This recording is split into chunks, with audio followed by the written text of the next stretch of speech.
You aren't stuck because you're lazy or unmotivated. You're stuck because you don't even know where to start and you're afraid to choose the wrong thing. Welcome to Second Act Simplified, the podcast for women in midlife who are ready to start something of their own, whether that's a side hustle, a creative project, or just trying to figure out what's next. You don't want to quit your job or turn your whole life upside down. Today, I'm really excited because we're kicking off something new, the Second Act Starter Series. We're going to spend the next 8 weeks walking step by step through what it looks like to go from feeling stuck to starting something of your own in a way that just fits into your real life. That's taking out the pressure and the overwhelm, just having realistic steps that you can actually follow. We're going to start at the beginning today. What do you do when you feel completely stuck and you have no idea what you even really want to do?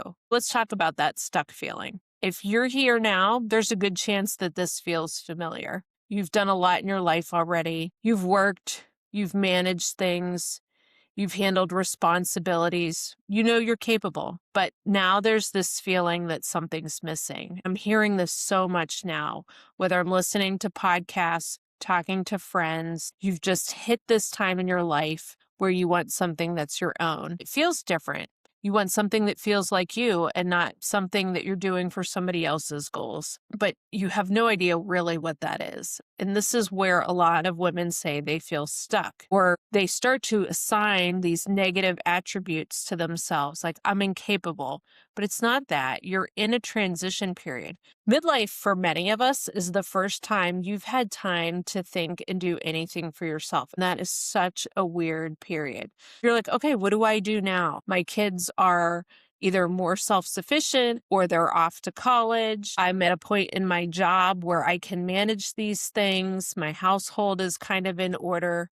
It's just a different time in your life than when you were in your 20s. So you need to think about that in a different way too. I have been there. I remember feeling like, oh my gosh, I want something that's my own. And I actually have some time now to think and do some of these things. Maybe you're spending time thinking about it or doing some research. Maybe you're watching what other people are doing than actually doing anything for yourself. Why do you feel stuck? Well, that's why I wanted to create this series, because most women don't need more ideas. They just need a simple way to get started. Right now, we're at an awesome time in our lives where there are so many options. While that is great and more opportunities are available to people and at a really almost, I don't want to say free because free isn't true in most cases, but at a very low price. Years ago, if you wanted to start a business, you would have to basically find a brick and mortar location. The cost was just an uphill battle, where now you can do so much online. It's becoming overwhelming. And so if you're looking for ideas and you're thinking about, well, I can watch YouTube, I can listen to a podcast, I'm reading blogs, it's hard not to get carried away. And I still do it. I have this blog, I have the podcast / YouTube,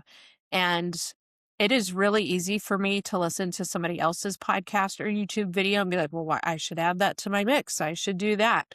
It's super overwhelming and it's really easy to just want to get carried away. But you need to be realistic about where you're at and what you have time for and what you want to do. Instead, when you do all this research, sometimes it makes things even more difficult because it's hard to choose. Then the fear of choosing wrong kicks in. What if I choose the wrong thing? What if I waste my time? What if it doesn't work? What if you start something and then stop? I don't want to be a quitter because nobody wants to be a quitter. Instead of choosing anything, you just stay where you're at. Really, you need to start and then some things become more clear. I want you to think about some low pressure ways to pick a starting point. Let's make this pretty easy. You don't need the most perfect idea. You just need a place to start. Look at some things that you're already doing. Not what could you do to add on to yourself, but what are you already doing? What do you naturally spend time on? What are you naturally good at? What do people come to see you for? That's a big one for many people. I hear a lot of people that start businesses. It's already based on what people are coming to you for naturally anyway. Maybe you're good at organizing all the things in your home.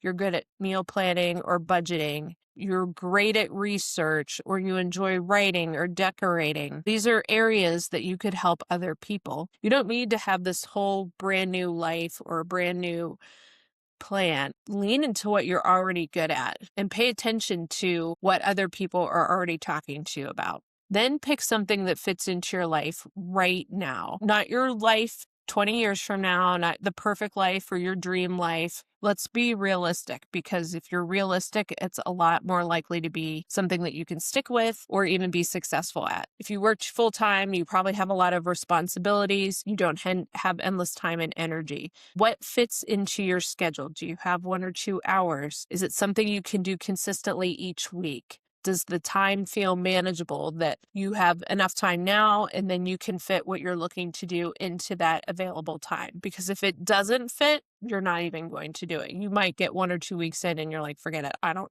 have time for this. Choose curiosity over pressure. This is where many of us get stuck. We try to pick the right thing, the thing that will work, the thing that's going to make us rich next week. And that's what doesn't last. There's just so much pressure when you do that. So don't ask yourself if this is the right idea. Just say, am I willing to do this for the next few weeks? That's a great starting point, because when you put this endless test out in the future, can I do this for the next 20 years? That's already overwhelming. Can I do this for the next month? Okay, that's reasonable. That's a great starting point. And then do the tiny test, because that's where you're going to build momentum. Start small and have a low pressure way to try something and find a way to test something without overcommitting to this huge plan or launch or long-term decision. Start out with, I wrote a blog post, I created a Pinterest pin, I recorded a podcast episode, I shared something online, I started to reach out to other people to get some input.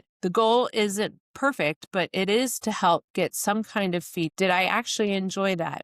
What kind of reception am I getting? When you start, you get some type of feedback. And I would not always look for external feedback. When I started my blog, it takes, I think, 11 months for me to see any kind of significant traffic growth. You're not going to get instant feedback, but is it something that you enjoy enough that you can stick with it?